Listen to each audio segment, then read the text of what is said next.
The Resurrection of Free Ascent, 2005. I had lived in landlocked Canberra for 6 years. 150 kilometres and 2.5-hour drive to the nearest coast, at Bateman's Bay. But Canberra had a yacht club on the lake.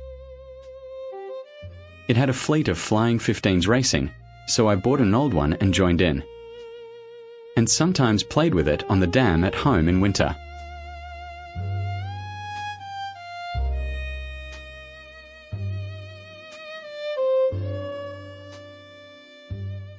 In 2004, we moved to Perth.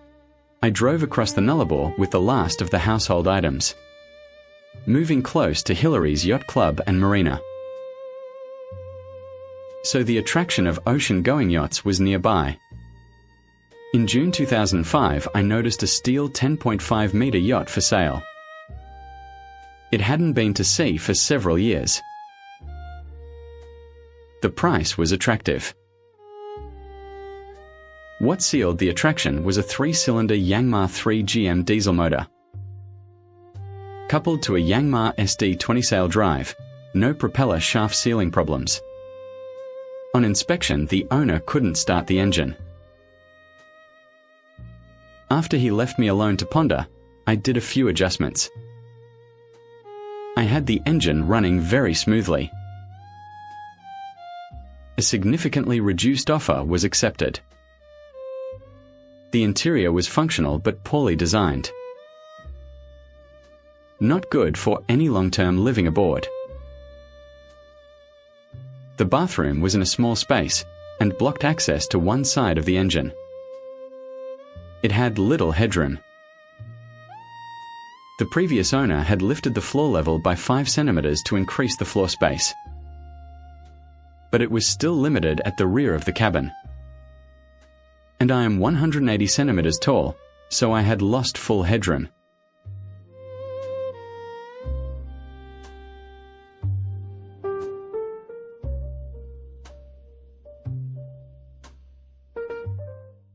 A lot of work to be done.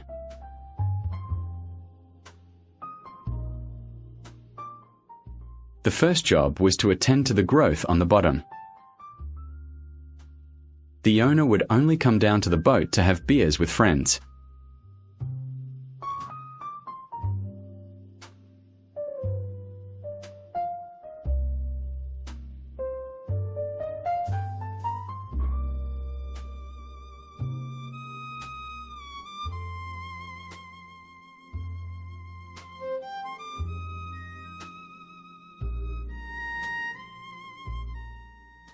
I found there were multiple layers of old anti-fouling paint to sand off.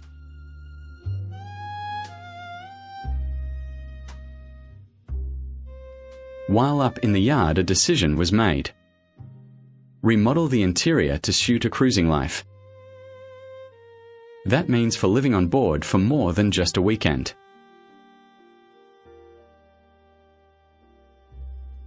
The first job completely got the interior and its unsuitable fit out,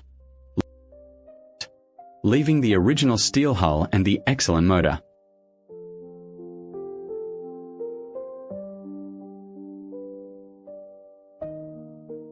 Then to modify the rear of the cabin to add more height. Lifting the floor for more space and room.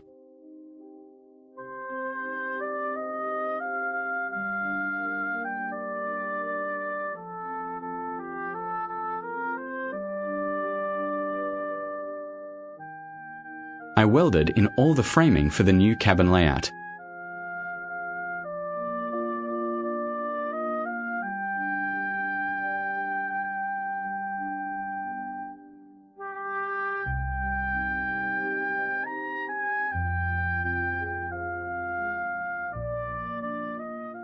Only after all this welding could I relaunch the yacht.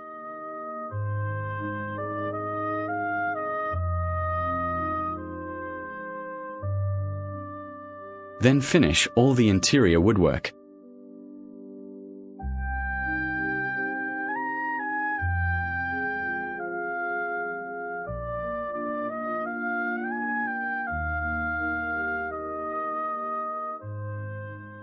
By the end of 2005, we were ready to relaunch. New anti-fouling paint to be added at this time.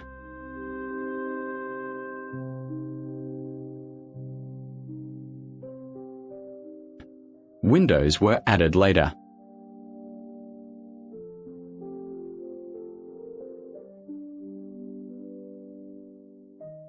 Fit-out continued down below.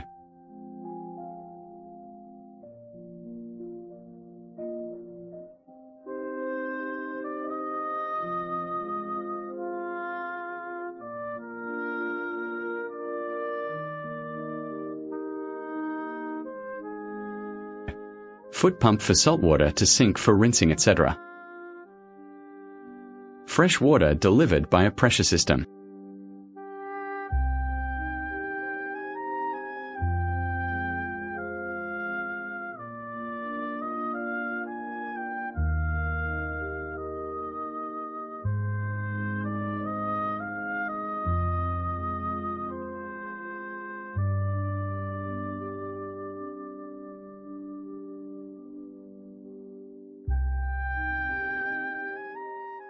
Solar panels, dinghy davits, gas storage, and cockpit bimini added.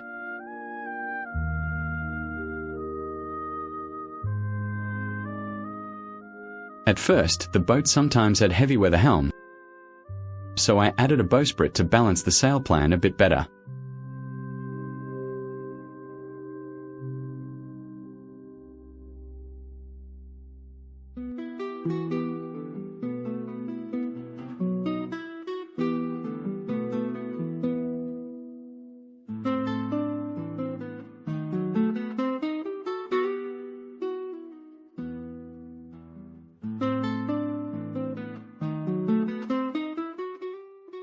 In 2010, still with the mast and sails that came with the boat at purchase.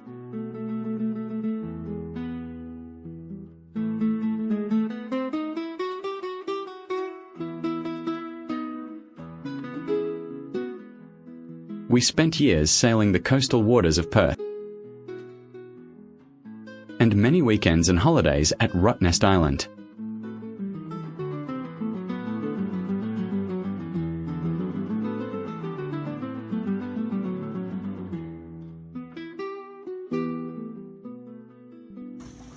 So tell me about the day. What do you think about the day? What do you mean, what do I think about the day?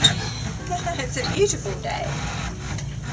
Sun shining, balmy breeze.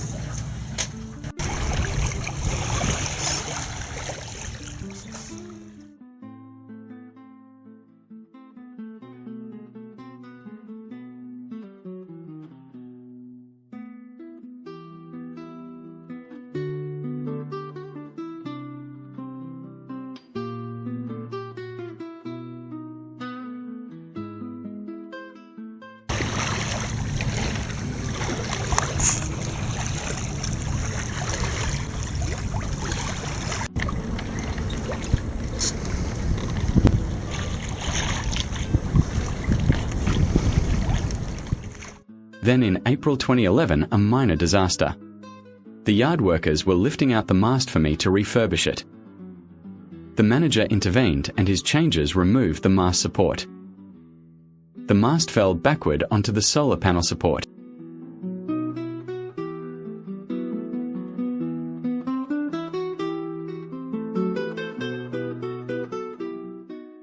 It hit the solar panels at the mast's weakest point, the anchor position for the crosstrees and lower stays. It naturally broke there.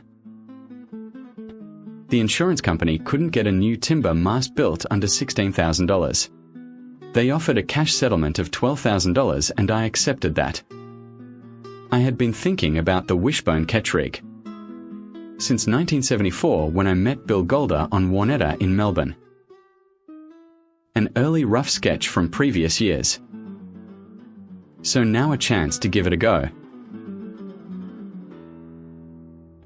New track for the main staysail with a self-tacking sheet. The vent was removed. Sheet up 5 meters into the main mast, then down and back to a winch. Mizzen staysail track and the new mizzen mast base.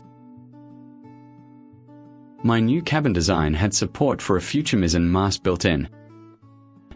We were a motorboat for a couple of months while I built the masts at home. Then in April 2012 the masts and rigging were ready, so up onto land again.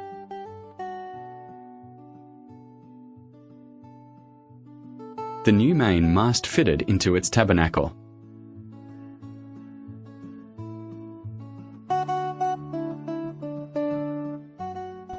Then rope and pulley system to pull it up into the vertical position. Rope back to a sail winch. I had a rigger helping, as some of the wire stays could only be measured, then built once the masts were up and aligned, especially the triadic stay between the mast tops.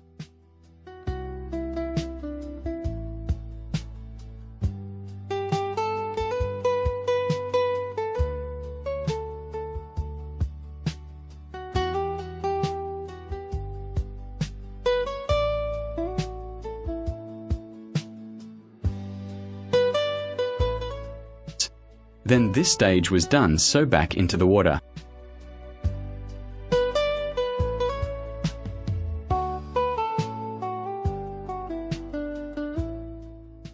Next, the foresail reefing furlers arrived along with new winches. Installation was complex.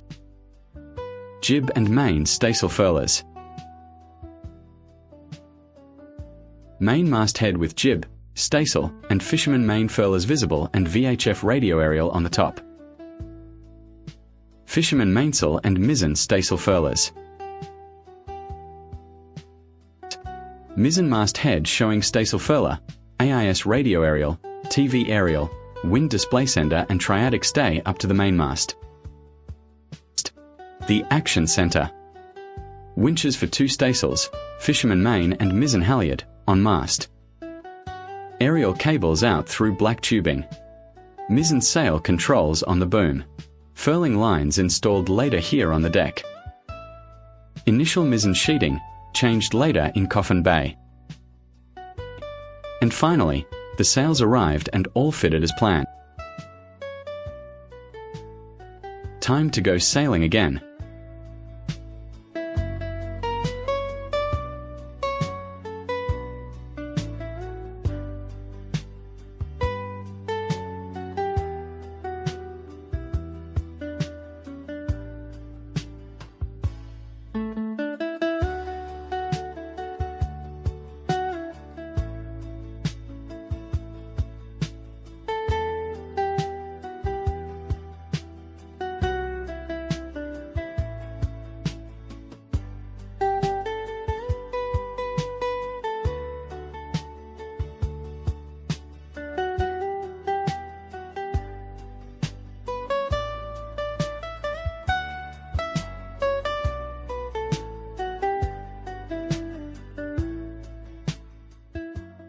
"12 years later in Esperance Bay, Dover, Tasmania. But that's another sailing story. Free Ascent is a 34 feet, 10.5 meters, steel single chine yacht. The design is a Herman Boro Temptress from the Western Australian designer. It was built in Perth, Western Australia.